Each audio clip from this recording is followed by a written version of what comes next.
on a greater number of acreage affected, and this could very well end up being the largest wildfire in New Jersey in 20 years. As many folks here know, we've been under continuing dry conditions, particularly in the southern part of the state, and those dry conditions have very much influenced this fire. The cause of the fire itself remains under investigation. Thankfully, no residential structures were lost. We did lose one commercial structure.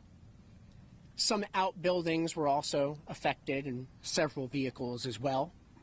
And around 5,000 residents were under either mandatory or voluntary evacuations. And those evacuation orders have been lifted, again, thanks to the great work of all of the first responders involved.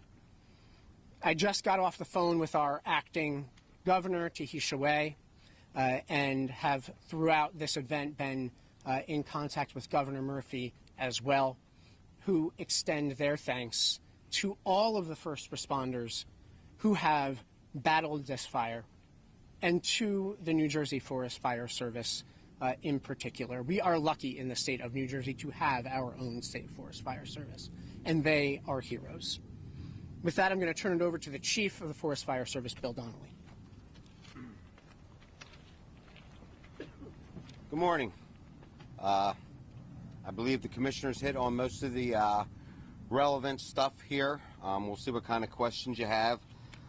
But everyone knows that we were coming off a really busy fall. We got to see you guys quite a bit back in October and November.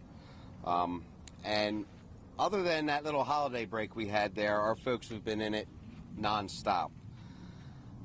This time last year, we were at 310 wildfires for a total of 315 acres burned. This year, for this same period, we're at 662 wildfires with 16,572 acres burned. Just an update on the fire we had down in Vineland, Cumberland County over the weekend. That fire stands at 1,327 acres and is still 80% contained. I too would just like to thank our first responders, our partners. Like you mentioned, we had some folks from DOT, State Police OEM, the local PDs, and at that point there, I'm going to turn it over to Trevor. Trevor's going to tell you what the plan is going forward. Thank you, Bill, and good morning, everybody. So the Jones Road wildfire started yesterday morning. It was detected by Cedar Bridge Fire Tower. The fire observer in Cedar Bridge Fire Tower, when he climbed the tower that morning, he saw the wildfire and reported it at approximately 9:45 yesterday morning. We dispatched resources right off the bat. They arrived on location. The wildfire was about 10 to 20 acres upon arrival. And we had resources there quickly. We dispatched aircraft. And even with a big show of force to contain this fire, it still grew to be a large wildfire. So our initial attack efforts failed because of extreme fire behavior, dry, droughty fuels, spring fire season, windy, low RH, which is relative humidity. So we had difficulty containing it to our initial box where we tried to keep it in to prevent it from spreading. That initial box failed. We went to bigger, more substantial roads. That failed. We eventually went to the Garden State Parkway. It grew out of our reach there and eventually burned to Route 9 and became the fire that we see it is today. So a lot of hard work, a lot of aircraft, a lot of moving parts, a lot of fire trucks out there, and these relationships and these cooperative agencies that we rely on so much. So they're really important to us.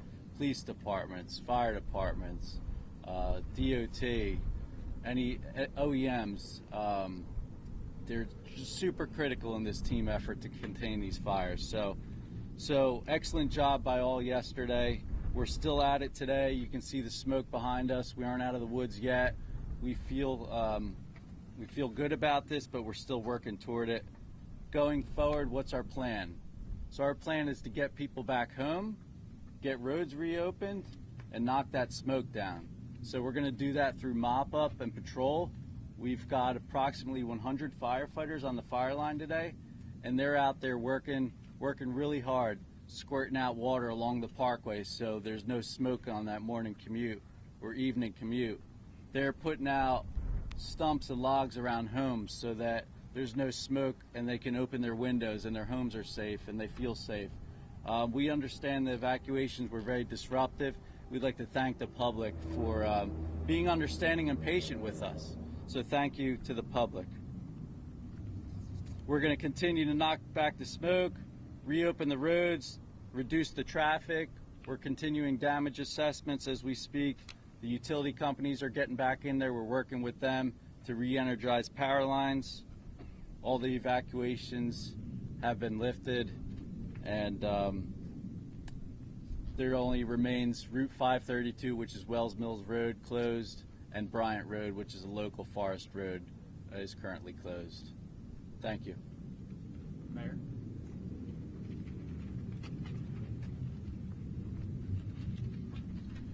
Hey, good morning. I just want to give you an update from the Lacey Township perspective, which was part of ground zero from where we were with the fire.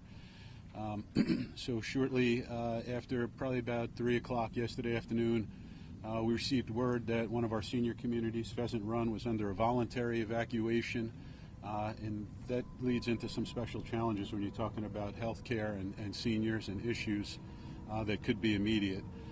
That became mandatory evacuation. We set up a makeshift shelter at our community hall at 15 East Lacey Road, but we had no power. We had no cots, we had no nurses, we had no emergency provisions. But for our upper echelons in the county, Sheriff Mastronardi, Mike Fiore, and of course our Board of County Commissioners, we were able to load the seniors up and assist them get on the bus and bring them to a shelter that was very well prepared. And that was at Manchester High School, some 35-minute drive away. And just so people know, as of this morning, I got a report from Sheriff Mastronardi, Ocean County Sheriff, as about an hour ago, not one single family home was damaged. Not one person was injured. There has not been one loss of life as about an hour ago. So there's too many people to thank. Commissioner LaTourette, our 9th Legislative District, Prosecutor Billheimer, everybody working shoulder to shoulder. And last night my phone was blowing up. Every local mayor, township administrator, Deputy Mayor Menashe Miller, Mayor Baccione of Berkeley Township. Pete, what do you need? Pete, how many firemen can we get down there? And I got a video texted. I thought it was a parade, and it was Lakewood sending a row of emergency vehicles down here in accordance with OEM. Our police and our fire have worked in such tight unison. I am absolutely in awe of them. Again, to report to you that there has been no loss of life with the thousands of acres. Our township, and I'm just the face of our committee on behalf of all of us, with all of these gentlemen and ladies behind me who are very high-ranking officials. I'm extremely grateful to be a small link in that chain and to provide these services to our residents. God is good, folks, and thank you all. Thank you all for this assistance. God bless you all. JCG&L.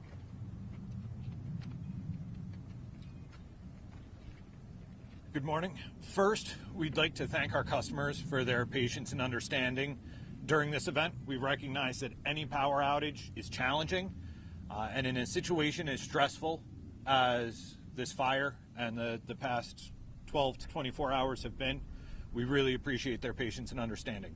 We also want to recognize the Forest Fire Service and their fire command.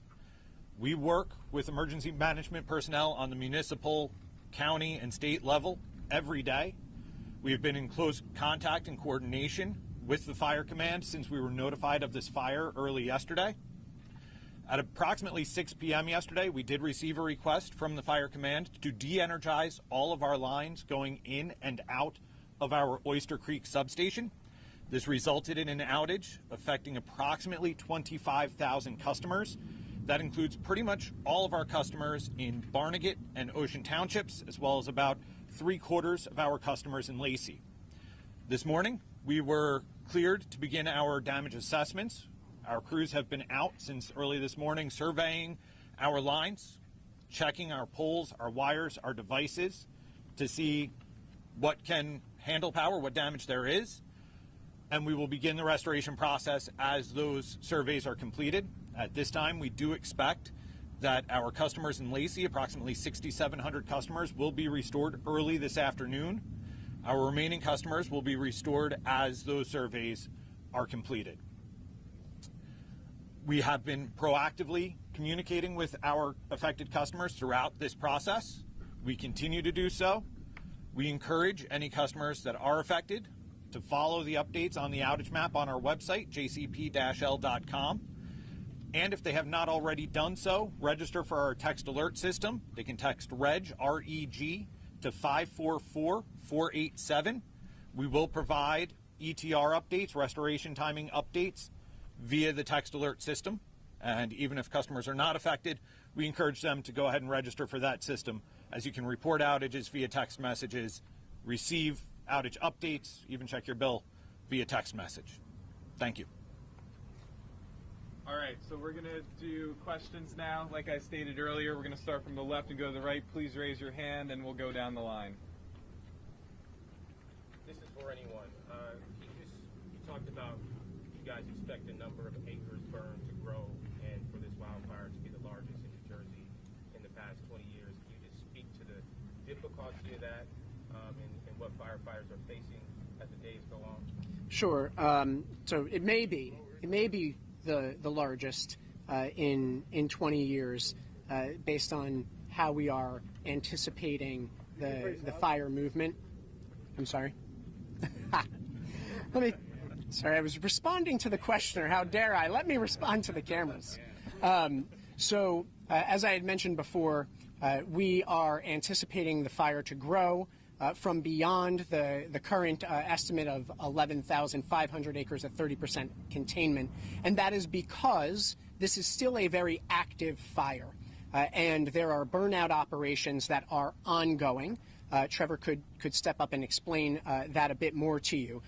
But as we continue to get this under full control, the expectation is that that number of acres will grow, and grow in a place that is unpopulated, that is more open wilderness. But in order to fully contain the fire, more burnout operations are necessary, and that will likely increase the overall acreage. Trevor, do you have anything to add? No, you got it.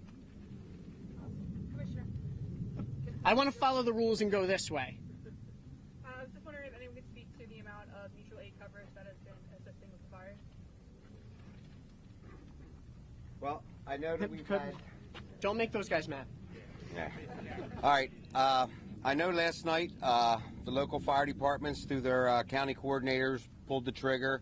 And there were fire departments here from Gloucester County, Camden County, Burlington County, obviously all of Ocean County, and Monmouth County. So those folks provided mutual aid to the local fire departments, and their equipment was utilized to either fill our trucks with water, or we had them in places where homes were threatened, and their job was to be there and protect them homes, so in the event something did go wrong, they were there to deal with it. So the exact number, I would say it was hundreds of fire trucks, without a doubt, here. Everywhere you look, there were resources from counties throughout southern New Jersey.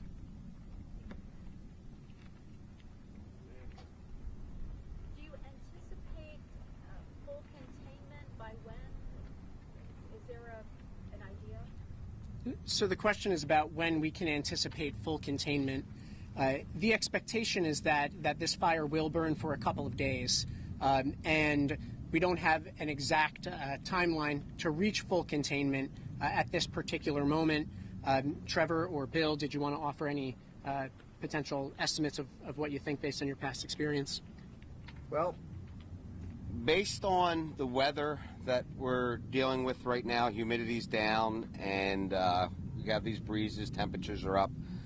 I do believe this fire is going to continue to burn, especially in some of the low areas, up probably until we get some precipitation. So based on the forecast, it looks like Friday night into Saturday, which realistically is only a couple days away. If that does in fact hold true, I tend to believe that we should have this fire contained by the weekend, as long as we get the precipitation that's forecasted.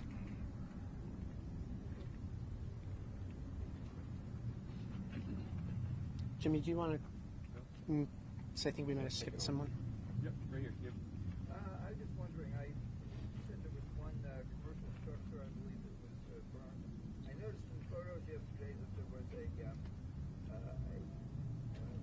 factory or a warehouse or something that has emergency equipment for fire department. Is that the structure that was burned? No. Yeah, I could answer that, sir. So that was in the southern part of our town, Lacey Township, in the industrial park. And that was Liberty garage door and awning. It's completely destroyed. It's on Old Shore Road. So I surveyed that damage with our administrator, Lorraine, this morning. But thankfully, there were no injuries. And as I said earlier, correctly, none of the single-family homes were destroyed. So we had zero loss of single-family structures. And we have a lot of timber structures, very few brick structures in our township. So we were very fortunate. But that down there in that part of the industrial park, the fire came right up to the back of the industrial park, and it took out that building. It was the emergency equipment building? no, it was Liberty garage door and awning. Oh, okay. So that's gone now. So it's very unfortunate because it was a great business. But does that answer your question, sir? Thank you so much. We have crews that have seen like small fires along the parkway over by Waretown and Fork River. Is that something that we're kind of watching? Anything that could get in the way of drivers or something like that? Yes, it is something that we're watching. I'll ask Trevor to come up and explain operationally how that's being handled, but it is being watched throughout the day, and folks are responding to those reports. While I was on the aerial surveillance flight this morning, I could hear all of the first responders overhead responding to those individual incidents as they're reported. Trevor, do you want to explain that a bit more? Sure, thank you, Sean. So yes, we are mopping up along the parkway. So what that means, there's lots of embers, lots of trees on fire that might have been dead in the past, so they might be more on fire than others. So they're no threat to the line, they aren't a threat to containment, but we are actively out there knocking down the heat, knocking down the smoke, so that along people's commute, that it doesn't disrupt them. There's not going to be any traffic concerns or road safety concerns.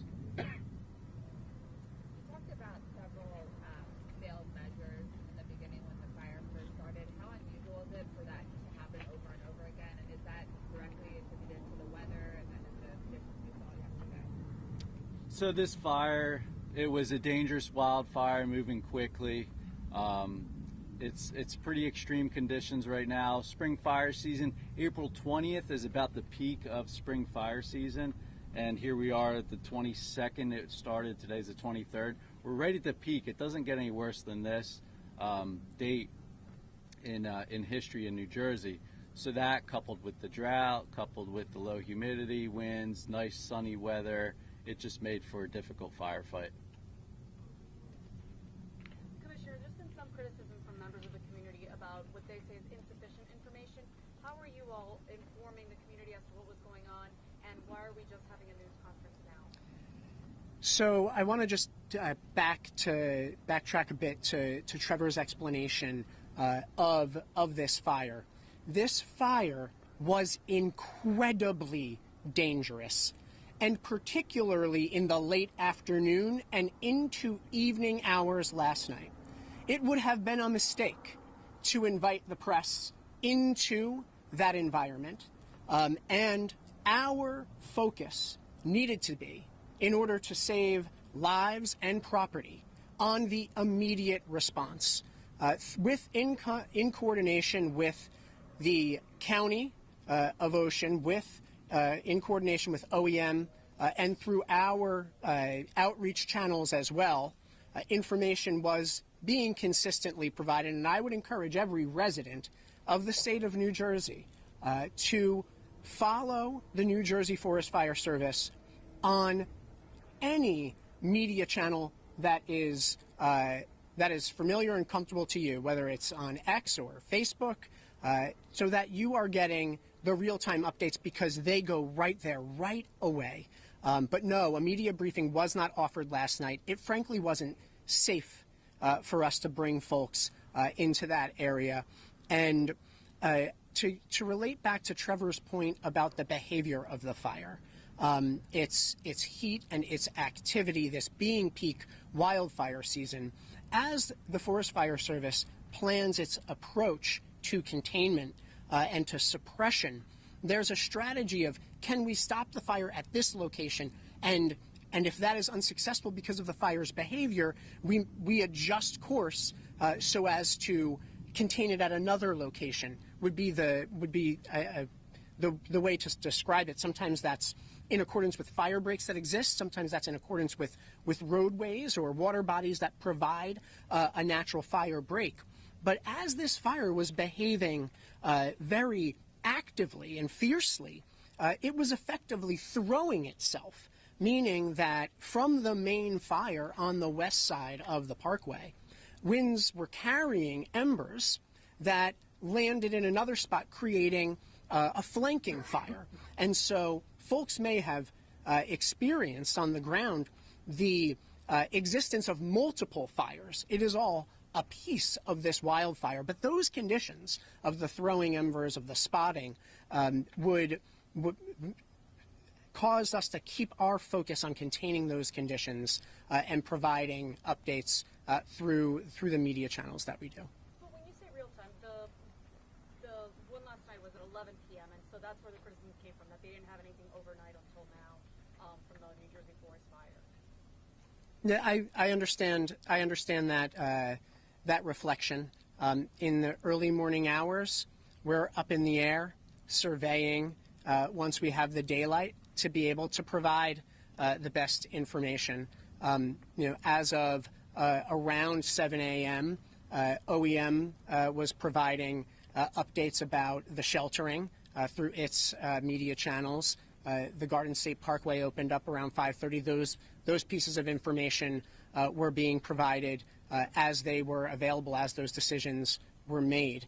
With respect to the overall, here's the number of acreage, this is the containment, we've got to get out and do those investigations while we have the daylight. And so this is a function of that. Yes. You said this could be the largest wildfire in what was the acreage burned in that previous fire? In 2006, Bill, do you want to share?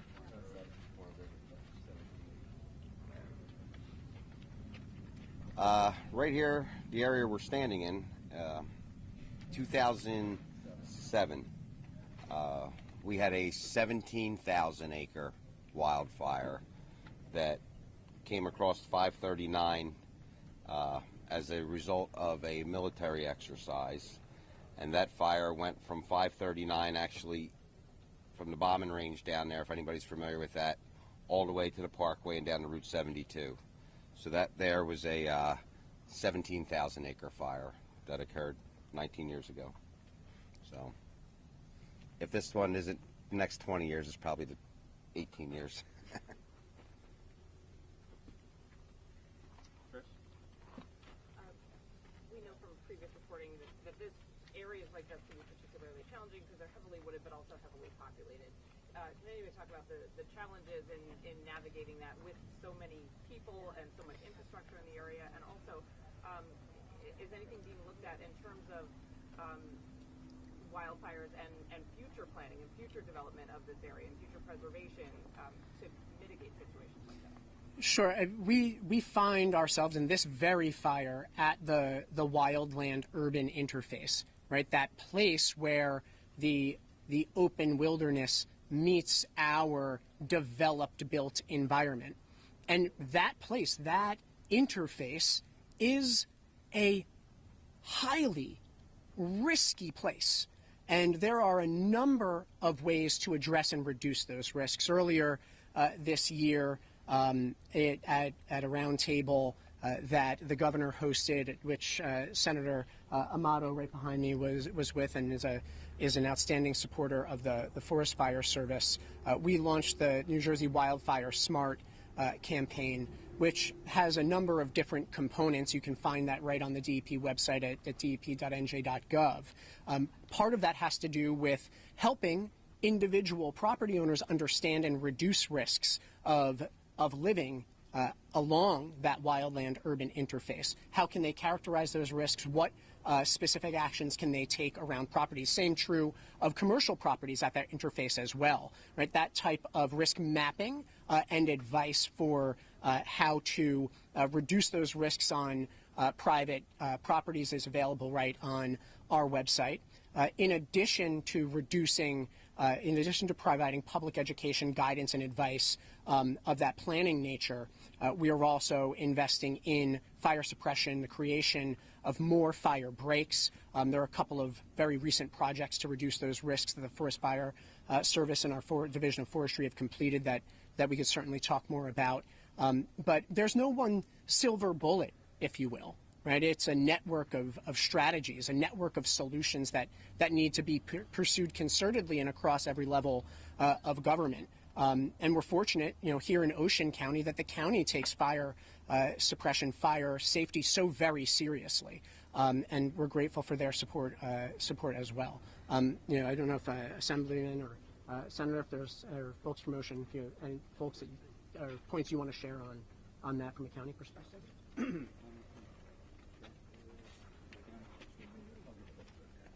The Sheriff's Department is assisting our local agencies, providing patrol and traffic functions and coordinating with state OEM. Our OEM is also coordinating with our sister agencies and doing whatever's provided. We are putting out equipment, all the equipment that's necessary that we're able to provide, and asking the state for their resources as well. But everything is coming together nicely. We can't commend the efforts of the firefighters enough. It's just been a tremendous response from the state, and all our local volunteers have been phenomenal. And the fact that there's no loss of life and no loss of homes and residential structures is just a phenomenal compliment to their efforts on this scene. Thank you, Sheriff. Wayne? Did the total number of evacuees exceed 3,000 as listed last night?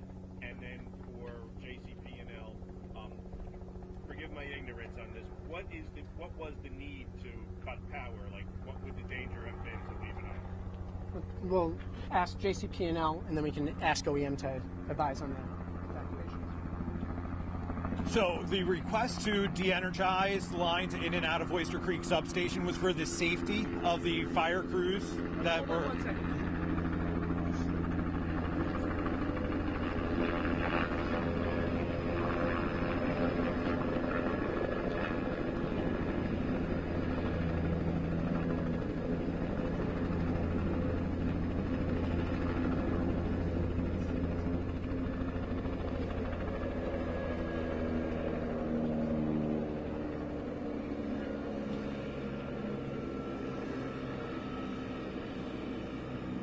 Noise level okay?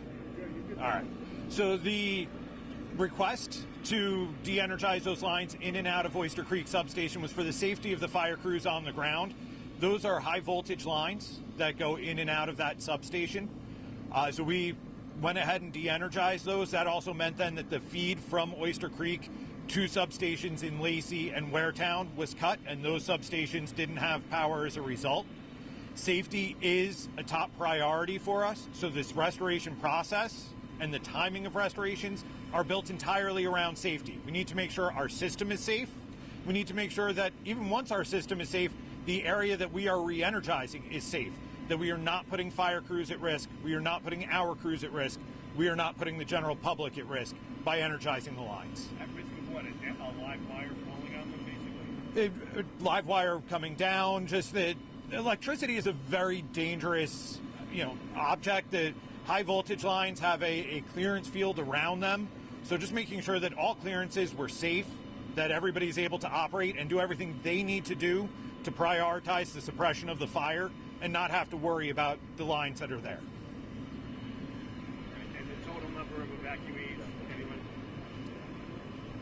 Yeah, so right now, between Lacey Township and Ocean Township, Waretown, the total number of evacuees is approximately 5,000 people.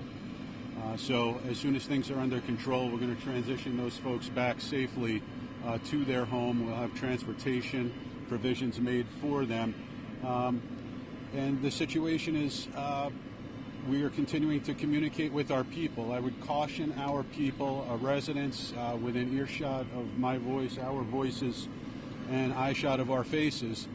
Follow the directions of your OEM and your police, and not the social media rumors, because that oftentimes causes confusion. I have had some internet issues at Town Hall. We are working on preparing a statement that will be posted as soon as possible. I'm going to credit also our chief of police. In every storm event or any event like this, do due diligence as town father to call the infirm, call the immobile, call seniors that need help. We've done that. And I know some of our officers have even gone door to door. So again, for the DEP, the 9th District, our commissioners here in Ocean County, appreciate the help. We can't do it alone in our zip codes, and just very grateful to everyone here. Thank you. Yes, sir. Yes, this is for the commissioner. Can you discuss the risk profile right now? I know an hour or two ago there were these big walls of smoke clouds hovering over neighborhoods. It looked like it was a mile or two from many neighborhoods. Folks were a little rattled by that. What's the risk profile right now? And then B, what exactly are you doing at this moment on the ground? Sure. I'll invite Bill and Trevor up to talk through some of the operational perspectives so that you can understand what those considerations are, the backfiring operations that are going on, the suppression activities as we get reports of concern like what you're talking about.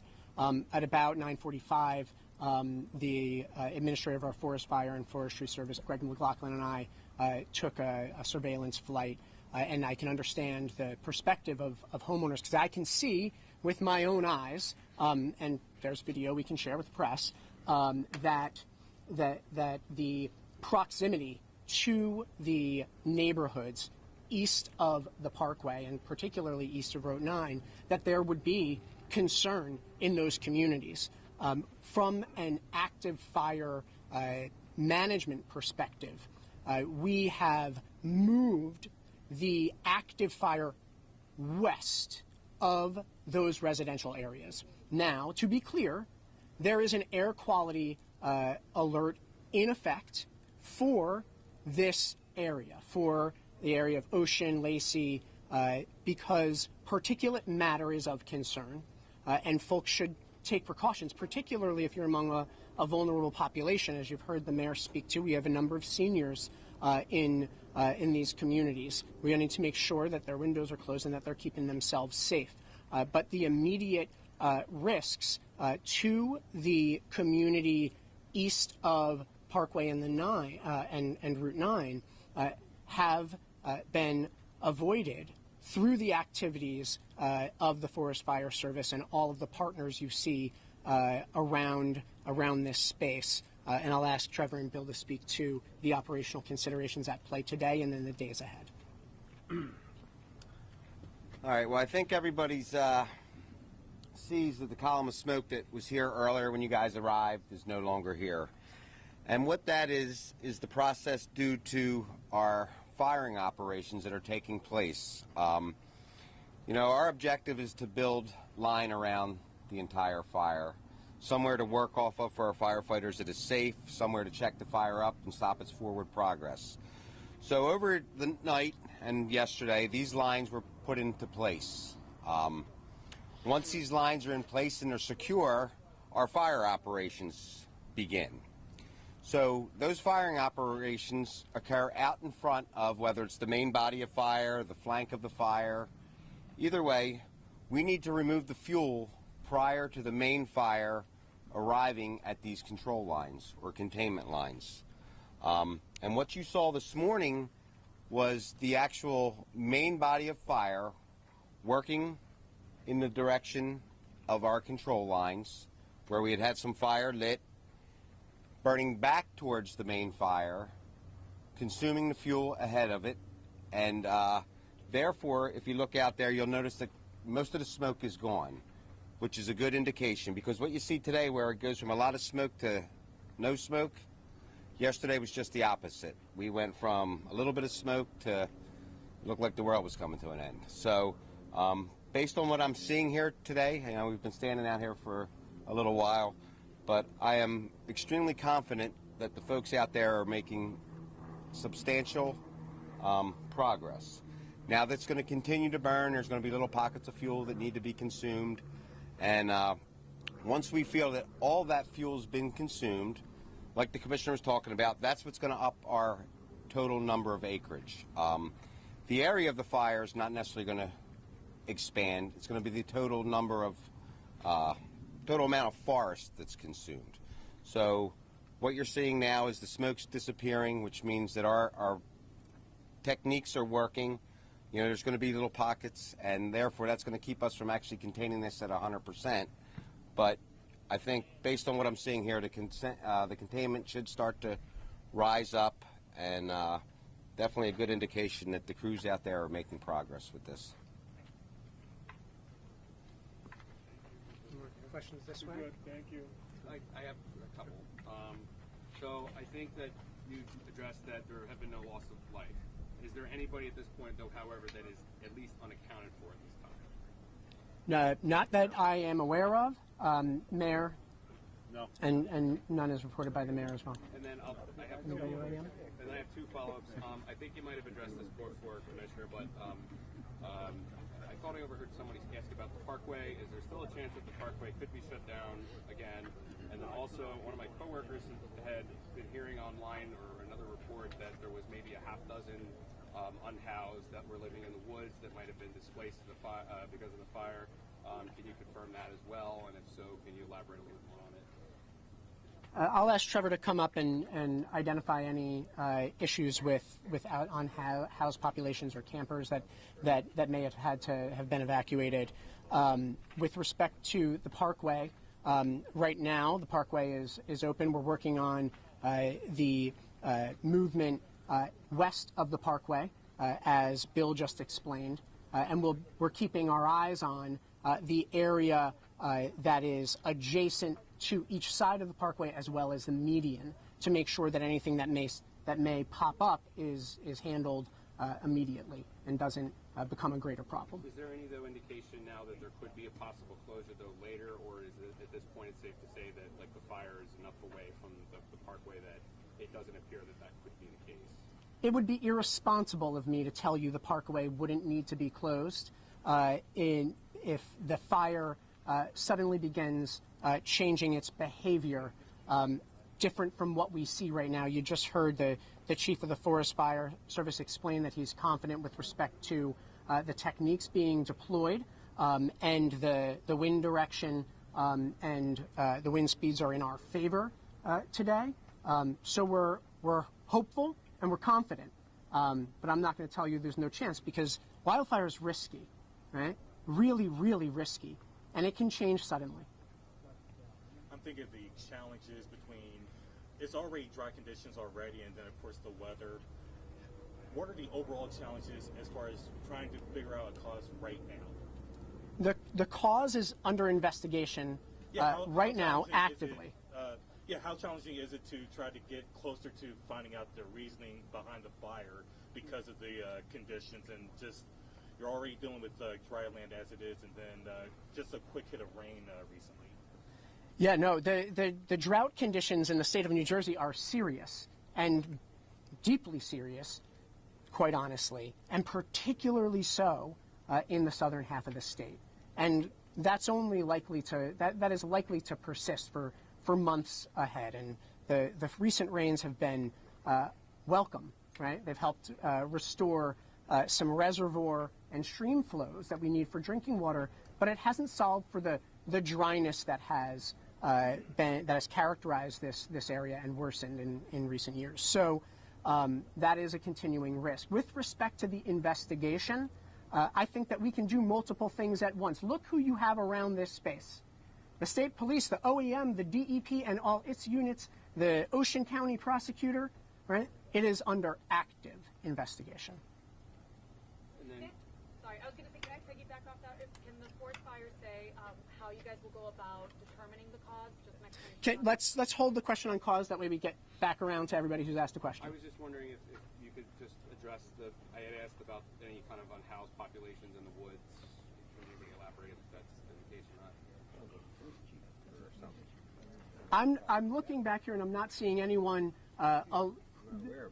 waking, your eyes popping up that they know definitively that there has been such an issue. Okay. But we can ask that question and be in touch with you, share your information with Jimmy or Vincent over there. All right, thank you, Commissioner.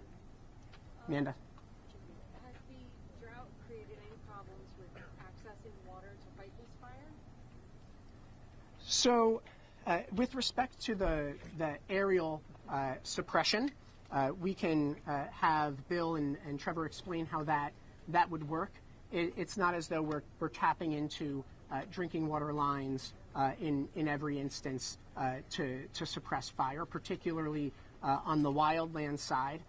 You've heard the chief explain how we are fighting fire with fire to consume fuels in that context. Certainly, the tapping of hydrants by all of our volunteers and contributors to this effort overnight, particularly to provide structural protection.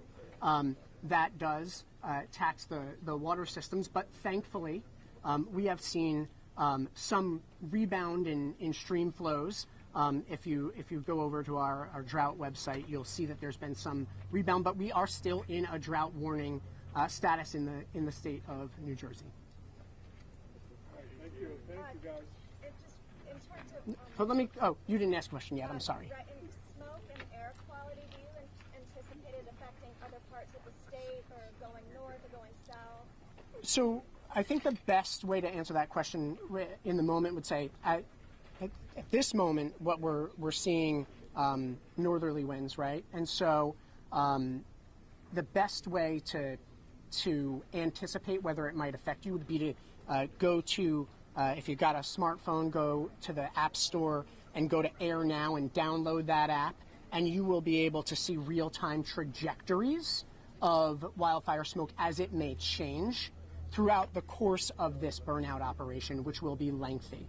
But right now, the air quality action alert is for this area of Southern Ocean County. I do have a question. In terms of this air quality alert, I mean, there are some health concerns, especially to people who already have a hard time breathing. What precautions are you encouraging those people to take? Yes, so I would, first of all, encourage folks to go to dp.nj.gov, and you will see a link right there to the air quality recommendations for individuals. Ocean County has also put out information to help guide its residents through all its local channels. These can be simple things about keeping the air in your car recycling as opposed to drawing in outdoor air, keeping your windows closed, not spending unnecessary time outdoors if you are particularly vulnerable, if you do have underlying pulmonary and respiratory conditions, seniors, young children, of course, as well. All of that information is available from both the County Health Department and the DEP. Thank you. And then, I just wanted to ask Chief Donnelly if he can explain how you go about determining the cause of the fire and if you have a potential cause of the fire. Well, as of right now, the investigation was set to start taking place here probably sometime around lunchtime. One of the things about Ocean County, it's a fantastic town, or county, I guess you would say, to actually do wildland fire investigation. Between cooperation between the local PDs, the county fire marshal's office, the prosecutor's office, and the Forest Fire Service, we have a wildland fire investigation task force. And those folks are well versed in investigating wildfires. So what they will determine is the area that the fire started.